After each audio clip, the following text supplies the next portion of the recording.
जालना जिल्ह्यात खळबळ. लाचलुचपत प्रतिबंधक विभागाची एसीबी आजवरची सर्वात मोठी कारवाई. 6,40,000ची लाच घेताना अंबडचे तहसीलदार विजय चव्हाण रंगेहात अटक. अंबड विशेष प्रतिनिधी, महसूल वर्तुळाचे धाबे दणाणून सोडणारी आणि लाचलुचपत प्रतिबंधक विभागाची एसीबी आजवरची सर्वात मोठी यशस्वी सापळा कारवाई शनिवार दिनांक 6 जून 2026 रोजी पार पडली. जालना जिल्ह्यातील अंबडचे तहसीलदार विजय लक्ष्मण चव्हाण वय 47 वर्षे यांना तब्बल 6,40,000 रुपयांची लाच स्वीकारताना बीड एसीबीच्या पथकाने छत्रपती संभाजीनगर येथील त्यांच्या आलिशान निवासस्थानी पंचांसमक्ष रंगेहात अटक केली आहे. या धडक कारवाईमुळे संपूर्ण महसूल विभागात आणि वाळू तस्करांमध्ये प्रचंड खळबळ उडाली आहे.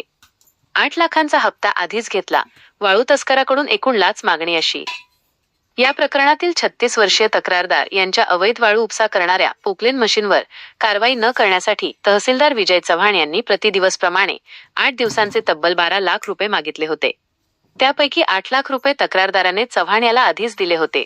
उर्वरित 4 लाख रुपये आणि 6 हायवा टिप्परला अवैध वाळू वाहतूक करू देण्यासाठी प्रति टिप्पर 50,000 प्रमाणे आणखी 3 लाख रुपये अशी एकूण 7 लाख रुपयांची नवीन लाच मागणी तहसीलदार चव्हाण याने केली होती.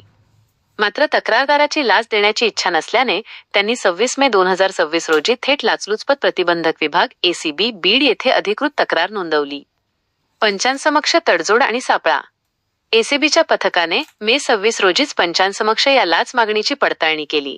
त्यामध्ये पोकलेनचे उर्वरित 4 लाख रुपये आणि 6 हायवा टिप्परसाठी प्रत्येकी 40,000 रुपये प्रमाणे 2,40,000 अशी एकूण 6,40,000 रुपयांची लाच घेण्याचे तहसीलदार विजय चव्हाण याने मान्य केले. त्यानुसार आज 6 जून 2026 रोजी छत्रपती संभाजीनगर येथील वेस्ट बीड बायपास रोडवर असलेल्या कासलीवाल मार्बल सोसायटीमधील रो हाऊस नंबर 111 या तहसीलदार चव्हाण यांच्या राहत्या घरी एसीबीने सापळा लावला. तक्रारदाराकडून 6,40,000 रुपयांची रोकड स्वीकारताच दबा धरून बसलेल्या एसीबीच्या पथकाने चव्हाण याला रंगेहात पकडले आणि ताब्यात घेतले. अंगझडतीत काय मिळाले? आलिशान घराची झडती सुरू. लाचखोर तहसीलदार विजय चव्हाण याला ताब्यात घेतल्यानंतर त्याच्या अंगझडतीमध्ये खालील मुद्देमाल मिळून आला आहे.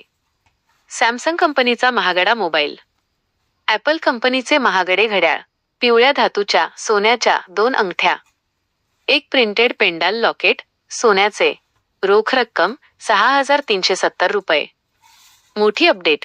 सध्या लाचखोर तहसीलदार विजय चव्हाण याच्या छत्रपती संभाजीनगरमधील आलिशान रो हाऊसची घरझडती रेड प्रक्रिया बीड एसीबीच्या पथकाकडून अत्यंत गोपनीय पद्धतीने सुरू असून यामध्ये किती बेहिशोबी मालमत्ता आणि सोने नाणे आढळते याकडे सर्वांचे लक्ष लागले आहे. निलंबनाची दाट शक्यता. सातारा पोलीस ठाण्यात गुन्हा दाखल करण्याची प्रक्रिया सुरू असून या प्रकरणी लाचखोर तहसीलदार विजय चव्हाण याच्या विरुद्ध छत्रपती संभाजीनगर शहर येथील सातारा पोलीस ठाण्यात लाचलुचपत प्रतिबंधक कायद्यांतर्गत गुन्हा नोंदवण्याची कायदेशीर प्रक्रिया रात्री उशिरापर्यंत सुरू होती. चव्हाण यांचे सक्षम अधिकारी हे अप्पर मुख्य सचिव, महसूल व वन विभाग, महाराष्ट्र शासन असल्याने या कारवाईचा अहवाल थेट मंत्रालयात पाठवला जाणार असून चव्हाण यांच्या निलंबनाची दाट शक्यता आहे. या धडाकेबाज पथकाने केला लाचखोराचा गेम. मार्गदर्शक श्रीमती माधुरी केदार कांगणे, पोलीस अधीक्षक लाप्रवी, छत्रपती संभाजीनगर व श्री शशिकांत सिंगारे, अपर पोलीस अधीक्षक. सापळा अधिकारी श्री सोपान चिलंपल्ले, पोलीस उपअधीक्षक. लाचलुचपत प्रतिबंधक विभागाचे जनतेला आवाहन. कोणत्याही शासकीय कार्यालयात अधिकारी किंवा कर्मचाऱ्याने शासकीय कामासाठी कायदेशीर फी व्यतिरिक्त लाचेची मागणी केल्यास तात्काळ एसीबीच्या टोल फ्री क्रमांक 1064 किंवा व्हॉट्सॲप क्रमांक 9160221064 वर संपर्क साधावा.